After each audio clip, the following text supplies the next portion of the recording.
Embryology in Quran Part 2, Foetus Protected.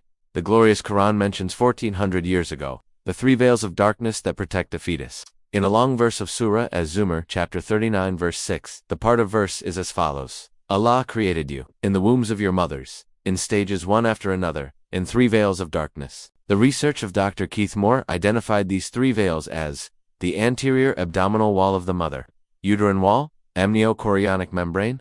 This proof also signifies the accuracy of the topics of embryology discussed in the Quran. Embryonic stages. The glorious Quran also mentioned the embryonic stages that were discovered centuries later. Again, in a very long and explicit verse, Sura Al Hajj, chapter 22, verse 5.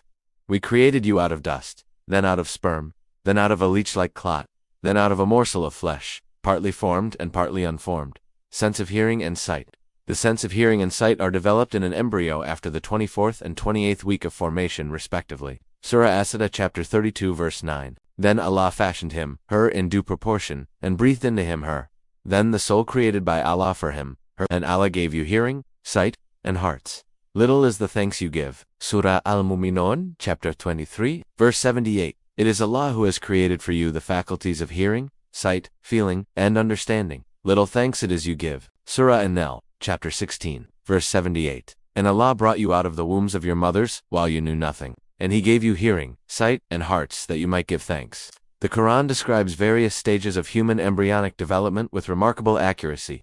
Centuries before modern science confirmed these findings. Verses about the nutfa drop of fluid, the leech-like clot, stages of formation, protection in the womb, and the faculties of hearing and sight align closely with discoveries in embryology. Renowned embryologist Dr. Keith Moore acknowledged the precision of these descriptions, highlighting them as evidence of divine knowledge revealed 1400 years ago. It is not only embryology that is mentioned in the Quran. In fact, throughout its chapters, there are countless references on botany, astronomy, geology, physics, chemistry, the water cycle, and many other branches of science. Discoveries that modern science has confirmed today, or 50 years ago, or even 100 years ago, were already revealed in the glorious Quran more than 14 centuries ago. This shows us something remarkable. Knowledge that mankind only came to learn and establish recently was already laid out in the divine revelation. Dear brothers and sisters, like I always remind you, the choice is yours. Do you want to accept the glorious Quran as the divine revelation from Allah, sent down to His servant and messenger,